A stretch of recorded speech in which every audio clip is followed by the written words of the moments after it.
नमस्कार। तो आइए सुनते हैं मुंशी प्रेमचंद जी द्वारा लिखी गई उनकी एक और नायाब कहानी, नैराश्य। बाज आदमी अपनी स्त्री से इसलिए नाराज रहते हैं कि उसके लड़कियां ही क्यों होती हैं, लड़के क्यों नहीं होते। जानते हैं कि इसमें स्त्री का दोष नहीं है, या है तो उतना ही जितना मेरा। फिर भी जब देखिए स्त्री से रूठे रहते हैं, उसे अभागिनी कहते हैं और सदैव उसका दिल दुखाया करते हैं।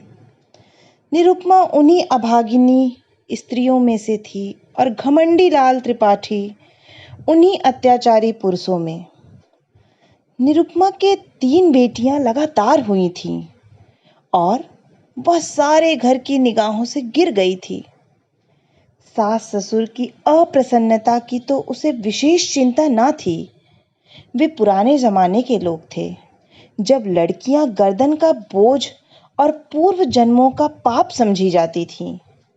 हाँ, उसे दुख अपने पति देव की अप्रसन्नता का था, जो पढ़े लिखे आदमी होकर भी उसे जली कटी सुनाते रहते थे। प्यार करना तो दूर रहा, निरुपमा से सीधे मुंह बात न करते।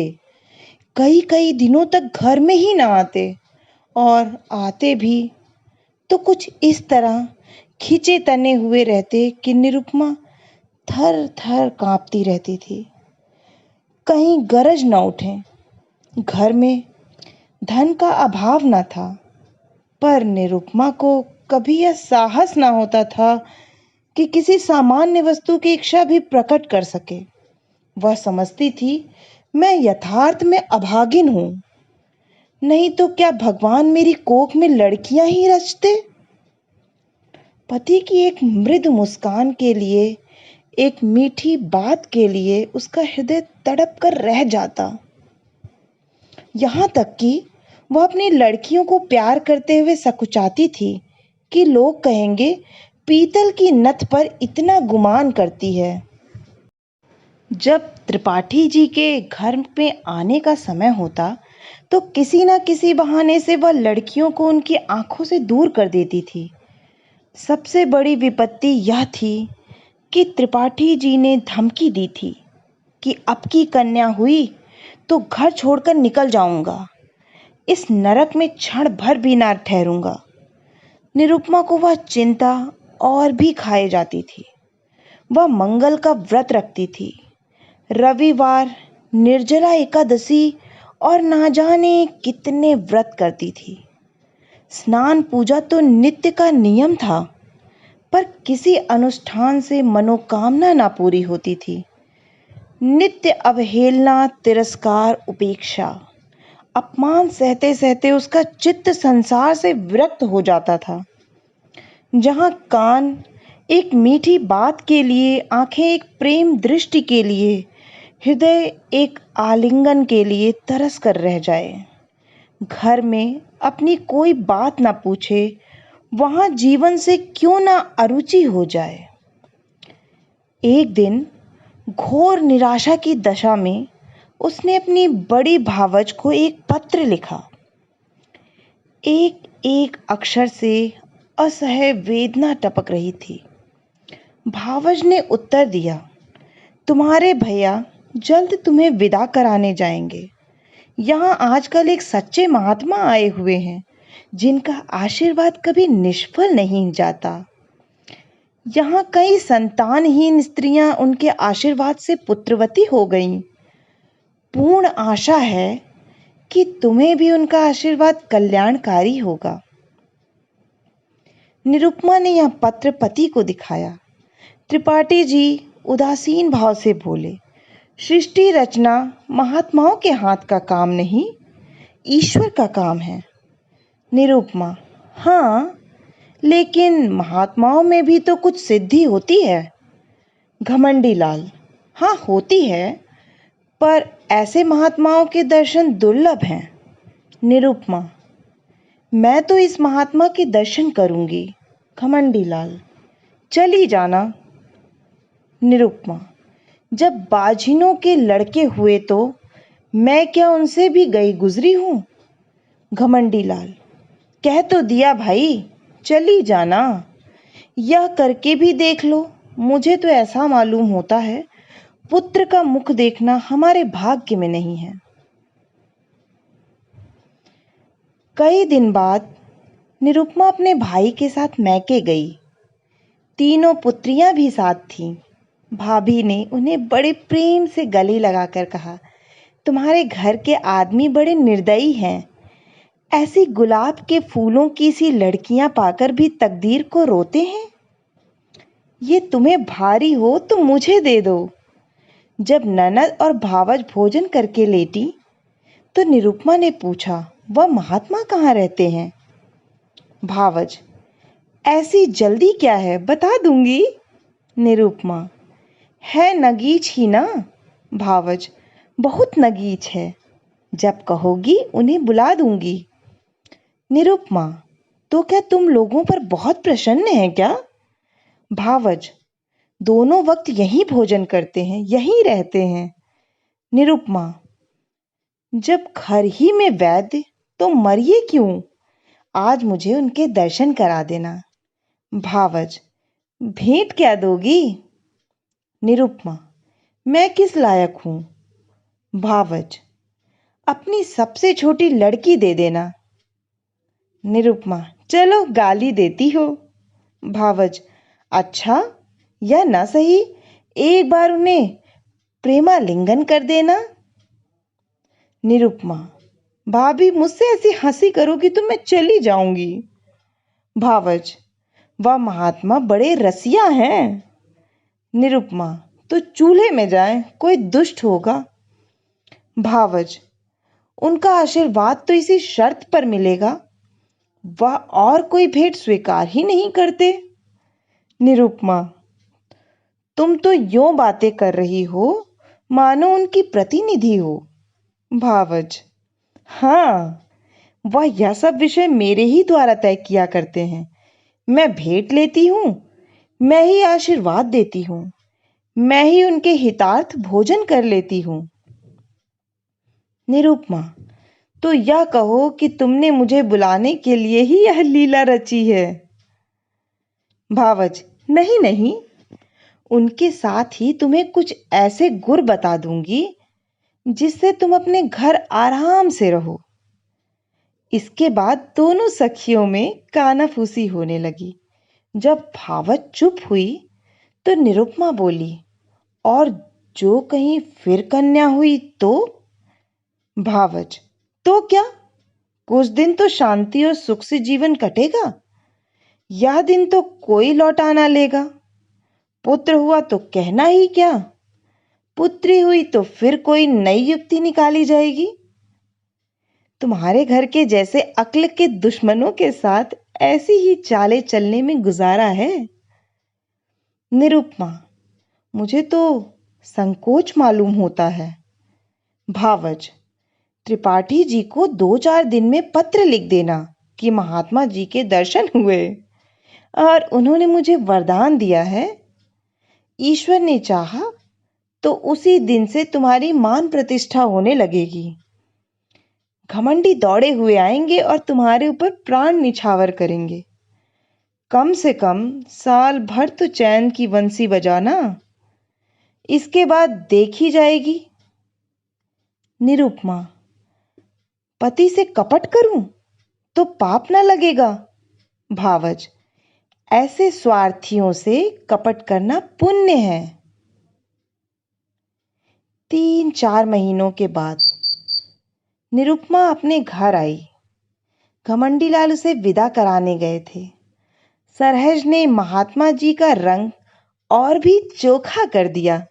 बोली, ऐसा तो किसी को देखा नहीं कि इन महात्मा जी ने वरदान दिया हो और वह पूरा ना हो गया हो।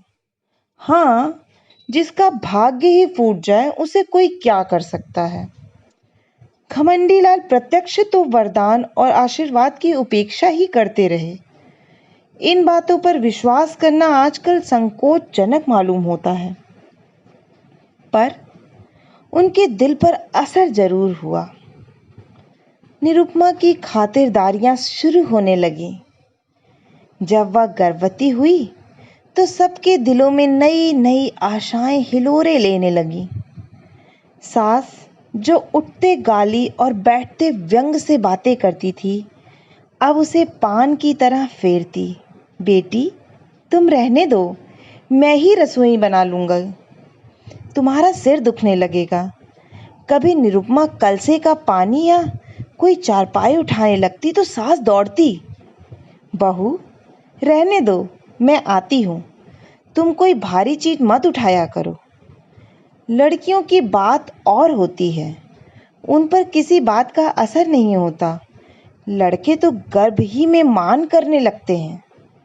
अब निरुपमा के लिए दूध का उठौना किया गया, जिससे बालक पुष्ट और गोरा हो। घमंडी लाल वस्त्र भूषण पर उतारू हो गए। हर महीने एक ना एक नई चीज लाते। निरुपमा का जीवन इतना सुखमय कभी न था। उस समय भी नहीं जब नवेली वधू थी। महीने गुजरने लगे। निरुपमा को अनुभूत लक्षणों से विदित होने लगा कि यह कन्या ही है, पर वह इस भेद को गुप्त रखती थी। सोचती, सावन की धूप है, इसका क्या भरोसा, जितनी चीज धूप से में सुखानी हो सुखा लो, फिर तो घटा छाएगी ही।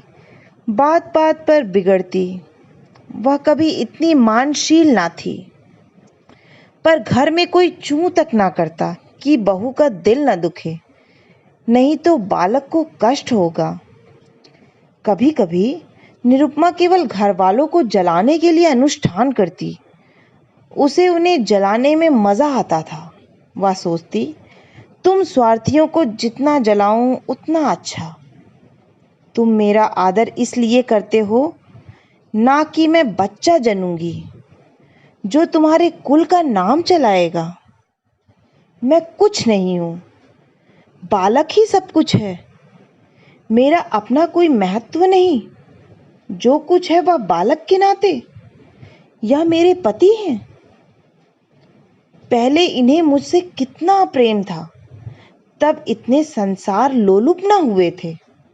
अब इनका प्रेम केवल स्वार्थ का स्वांग है। मैं भी पशु हूं, जिसे दूध के लिए चारा पानी दिया जाता है। खैर, यही सही। इस वक्त तो तुम मेरे काबू में आए हो। जितने गहने बन सके बनवा लो, इन्हें तो छीन न लोगे। इस तरह 10 महीने पूरे हो गए। निरुपमा की दोनों नंदें ससुराल से बुलाई गईं। बच्चे के लिए पहले से ही सोने के गहने बनवा लिए गए। दूध के लिए एक सुंदर दुधार गाय मोल ले ली गई। घमंडी लाल उसे हवा खिलाने को एक छोटी सी सेज गाड़ी लाए। जिस दिन निरुपमा को प्रसव वेदना होने लगी, द्वार पर पंडित जी मुहूर्त देखने के लिए बुलाए गए। एक मीर शिकार बंदूक छोड़ने को बुलाया गया। गाय ने मंगल गान के लिए बटोर ली गई। घर में तिल तिल पर खबर मंगाई जाती थी। क्या हुआ, क्या हुआ? लेडी डॉक्टर भी बुलाई गई। बाजे वाले हुक्म के इंतजार में बैठे थे। पामर भी अपनी सारंगी लिए जच्चा मान करे नंदलाल सो की तान सुनाने को तैयार बैठा था। सारी तैयारियां, सारी आशाएं, सारा उत्साह, सारा समारोह एक ही शब्द पर अवलंबित था। ज्यों ज्यों देर होती थी, लोगों में उत्सुकता बढ़ती जाती थी। घमंडी लाल अपने मनोभावों को छिपाने के लिए एक समाचार पत्र देख रहे थे, मानो उन्हें लड़का या लड़की दोनों ही बराबर हैं। मगर उनके बूढ़े पिताजी इतने सावधान न थे। उनकी बाँछें खिली जाती थीं, हंस हंस कर सबसे बात कर रहे थे और पैसों की एक थाली को बार बार उछालते थे। मीर शिकार ने कहा, मालिक से अब की पगड़ी दुपट्टा लूंगा। पिताजी ने खिल कर कहा, अबे कितनी पगड़ियां लेगा? इतनी बेभाव की दूंगा कि सर के बाल गंजे हो जाएंगे। पामर बोला, सरकार से अब की कुछ जीविका लूंगा। पिताजी खिलकर बोले, अबे कितनी खाएगा, खिला खिला कर पेट फाड़ दूंगा। सहसा मैरी घर में से निकली, कुछ घबराई सी थी। वह अभी कुछ बोलने भी ना पाई थी कि मीर शिकार ने बंदूक फैर कर ही तो दी। बंदूक छूटनी थी कि रोशन चौकी की तान भी छिड़ गई। पामर भी कमर कसकर नाचने को खड़ा हो गया। मेहरी, अरे तुम सबके सब भंग खा गए हो क्या? मीर शिकार, क्या हुआ? क्या क्या हुआ? मेहरी, हुआ क्या? लड़की ही तो फिर हुई है। पिताजी, लड़की हुई है? यह कहते कहते वह कमर थाम कर बैठ गए, मानो वज्र गिर पड़ा। घमंडीलाल कमरे से निकल आए और बोले, जाकर लेडी डॉक्टर से तो पूछ, अच्छी तरह देख ले, देख न देखा न सुना। चल खड़ी हुई। मेहरी, बाबूजी, मैंने तो आंखों देखा है। घमंडीलाल, कन्या ही है। पिता, हमारी तकदीर ही ऐसी है बेटा। जाओ रे सबके सब, जाओ। तुम सभी के भाग्य में कुछ पाना ना लिखा था तो कहां से पाते? भाग जाओ। सैकड़ों रुपए पर पानी फिर गया, सारी तैयारी मिट्टी में मिल गई। घमंडीलाल, इस महात्मा से पूछना चाहिए, मैं आज डाक से जरा बचा कर खबर लेता हूं। पिता, धूर्त है धूर्त। घमंडीलाल, मैं उसकी सारी धूर्तता निकाल दूंगा, मारे डंडों के खोपड़ी ना तोड़ दूं तो कहिएगा, चांडाल कहीं का। उसके कारण मेरे सैकड़ों रुपयों पर पानी फिर गया। यह सेज गाड़ी, यह गाय, यह पलना, यह सोने के गहने किसके सर पटकूं? ऐसे ही उसने कितनों को ही ठगा होगा। एक दफा बचा की मरम्मत हो जाती तो ठीक हो जाते। पिताजी, बेटा, उसका दोष नहीं, अपने भाग्य का दोष है। घमंडीलाल, उसने क्यों कहा ऐसा नहीं होगा? औरतों से इस पाखंड के लिए कितने ही रुपए ऐंठे होंगे, वह सब उन्हें उगलना पड़ेगा, नहीं तो पुलिस में रपट कर दूंगा। कानून में पाखंड का भी तो दंड है। मैं पहले ही चौंका था कि हो न हो पाखंडी है, लेकिन मेरी सरहज ने धोखा दिया, नहीं तो मैं ऐसे पाजियों के पंजे में कब आने वाला था। एक ही सुअर है। पिताजी, बेटा, सब्र करो। ईश्वर को जो कुछ मंजूर था वह हुआ। लड़का लड़की दोनों ही ईश्वर की देन है। जहां 3 है वहां एक और सही। पिता और पुत्र में तो यह बातें होती रहीं। पामर, मीर शिकार आदि ने अपने अपने डंडे संभाले और अपनी राह चले। घर में मातम सा छा गया। लेडी डॉक्टर भी विदा कर दी गईं। सौर में जच्चा और दाई के सिवा कोई ना रहा। वृद्धा माता तो इतनी हताश हुई कि उसी वक्त अटवास खटवास लेकर पड़ रही। जब बच्चे की बरही हो गई तो घमंडीलाल स्त्री के पास गए और सरोज भाव से बोले, फिर लड़की हो गई? निरुपमा, क्या करूं, मेरा क्या बस। घमंडीलाल, उस पापी धूर्त ने बड़ा चकमा दिया। निरुपमा, अब क्या कहूं, मेरे भाग्य ही में ना होगा, नहीं तो वहां कितनी ही औरतें बाबा जी को रात दिन घेरे रहती थीं। वह किसी से कुछ लेते तो कहती कि धूर्त है। कसम ले लो जो मैंने एक कौड़ी भी उन्हें दी हो। घमंडीलाल, उसने लिया या ना लिया, यहाँ तो दिवाला निकल गया। मालूम हो गया तकदीर में पुत्र नहीं लिखा। कुल का नाम डूबना ही है। तो क्या आज डूबा? क्या 10 साल बाद डूबा? अब कहीं चला जाऊंगा। गृहस्थी में कौन सा सुख रखा है? वह बहुत देर तक खड़े खड़े अपने भाग्य को रोते रहे, पर निरुपमा ने सिर तक ना उठाया। निरुपमा के सिर फिर वही विपत्ति आ पड़ी, फिर वही ताने, फिर वही अपमान, वही अनादर, वही छीछा लेदर। किसी को चिंता न रहती कि खाती पीती है या नहीं, अच्छी है या बीमार है, दुखी है या सुखी। घमंडी लाल यद्यपि कहीं ना गए, पर निरुपमा को यह धमकी प्रायः नित्य ही मिलती रहती थी। कई महीनों यूं ही गुजर गए तो निरुपमा ने फिर भावच को लिखा कि तुमने और भी मुझे विपत्ति में डाल दिया। इससे तो पहले ही भली थी। अब तो कोई बात भी नहीं पूछता कि मरती है या जीती है।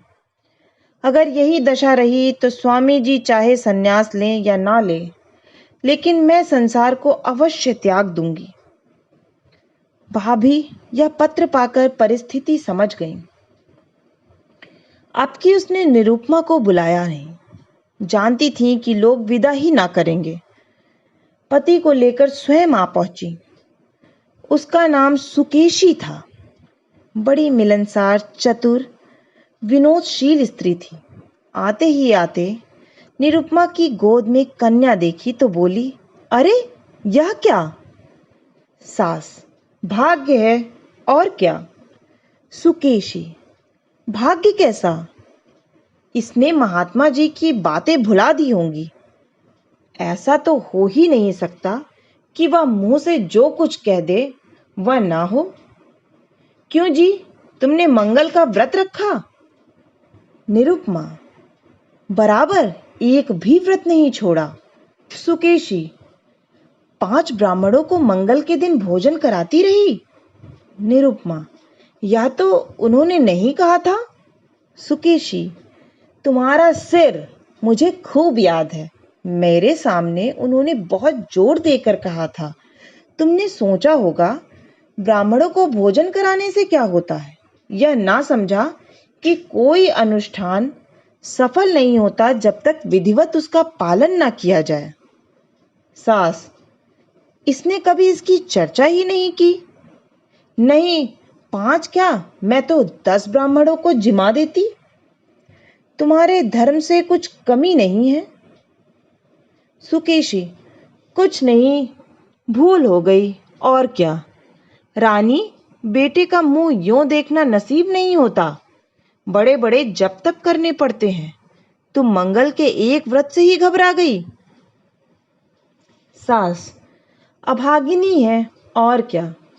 घमंडी लाल, ऐसी कौन सी बड़ी बातें थीं जो याद न रही। वह खुद हम लोगों को जलाना चाहती है।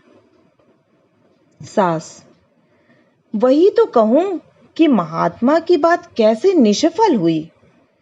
यहां 7 वर्षों तक तुलसी माई को दिया चढ़ाया, जब जाके बच्चे का जन्म हुआ। घमंडी लाल, इन्होंने समझा था दाल भात का कौर है। सुकेशी, खैर, अब जो हुआ सो हुआ।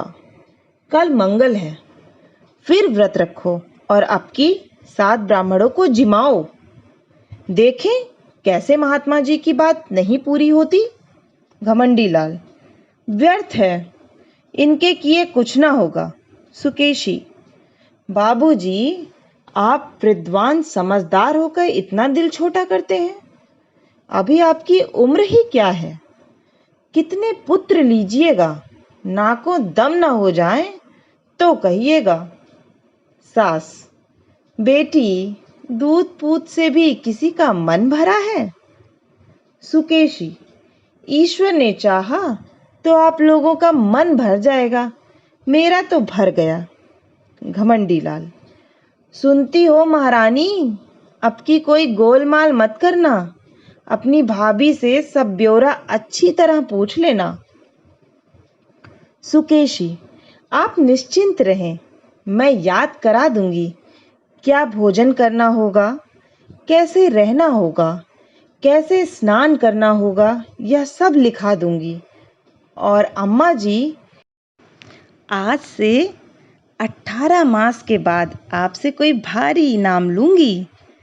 सुकेशी एक सप्ताह यहाँ रही और निरुपमा को खूब लिखा पढ़ाकर चली गई। निरुपमा का इकबाल फिर चमका। घमंडी लाल अब की इतने आश्वासित हुए कि भविष्य ने भूत को भुला दिया। निरुपमा फिर बांदी से रानी हुई। सास फिर उसे पान की भांति फेरने लगी। लोग उसका मुंह जोहने लगे। दिन गुजरने लगे। निरुपमा कभी कहती, अम्मा जी, आज मैंने स्वप्न देखा कि एक वृद्धा स्त्री ने आकर मुझे पुकारा और एक नारियल देकर बोली, यह तुम्हें दिए जाती हूँ। कभी कहती, अम्मा जी, अब की ना जाने क्यों मेरे दिल में बड़ी बड़ी उमंगें पैदा हो रही हैं।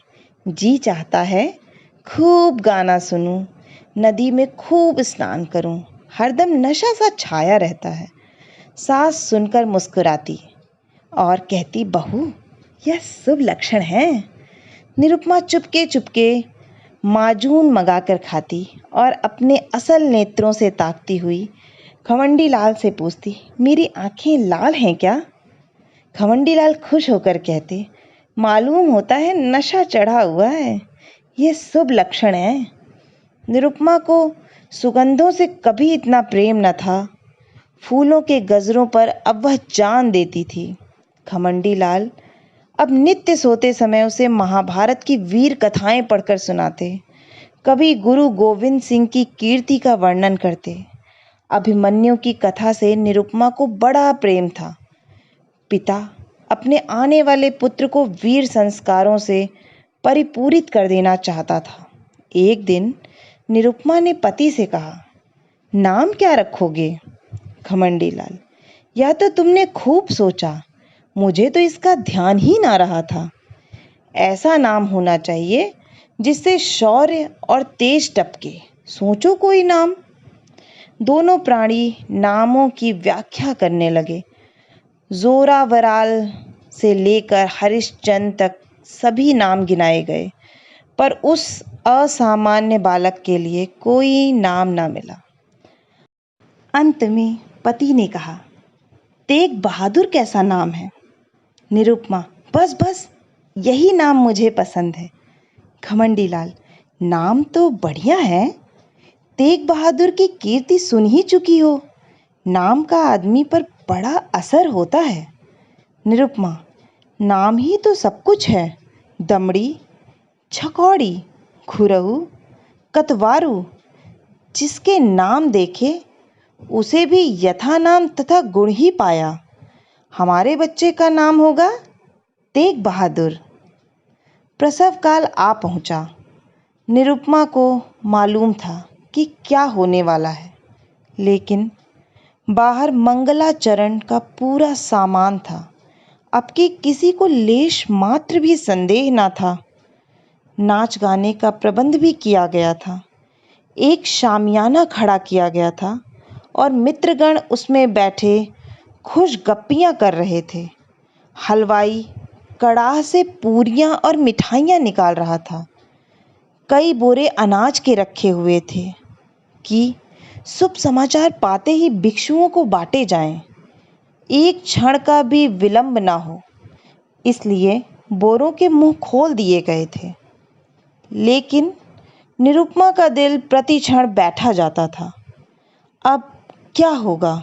3 साल किसी तरह कौशल से कट गए और मजे में कट गए, लेकिन अब विपत्ति सिर पर मंडरा रही है। हाय, कितनी परवशता है। निरपराध होने पर भी यह दंड। अगर भगवान की इच्छा है कि मेरे गर्भ से कोई पुत्र ना जन्म ले, तो मेरा क्या दोष? लेकिन कौन सुनता है? मैं ही अभागिन हूँ, मैं ही त्याज्य हूँ, मैं ही कलमुही हूँ, इसलिए ना कि परवश हूँ। क्या होगा? अभी एक क्षण में यह सारा आनंदोत्सव शोक में डूब जाएगा। मुझ पर बौछारें पड़ने लगेंगी, भीतर से बाहर तक मुझी को कोसेंगे। सास ससुर का भय नहीं, लेकिन स्वामी जी शायद फिर मेरा मुंह न देखें, शायद निराश होकर घर बार त्याग दें। चारों तरफ अमंगल ही अमंगल है। मैं अपने घर की, अपनी संतान की दुर्दशा देखने के लिए क्यों जीवित हूँ? कौशल बहुत हो चुका, अब उससे कोई आशा नहीं। मेरे दिल में कैसे कैसे अरमान थे। अपनी प्यारी बच्चियों का लालन पालन करती, उन्हें ब्याहती, उनके बच्चों को देखकर सुखी होती। पर आह, यह सब अरमान खाक में मिले जाते हैं। भगवान, तुम ही अब इनके पिता हो, तुम ही इनके रक्षक हो। मैं तो अब जाती हूँ। लेडी डॉक्टर ने कहा। वेल, फिर लड़की है। भीतर बाहर कोहराम मच गया, पिट्स पड़ गई। खमंडी लाल ने कहा, जहन्नुम में जाए ऐसी जिंदगी, मौत भी नहीं आ जाती। उनके पिता भी बोले, अभागिनी है, वज्र अभागिनी। भिक्षुओं ने कहा, रो अपनी तकदीर को, हम कोई दूसरा द्वार देखते हैं। अभी यह शोको द्वार ना हो पाया था कि लेडी डॉक्टर ने कहा, माँ का हाल अच्छा नहीं, वह अब नहीं बच सकती, उसका दिल बंद हो गया है। आशा है कि आपको यह कहानी पसंद आई होगी।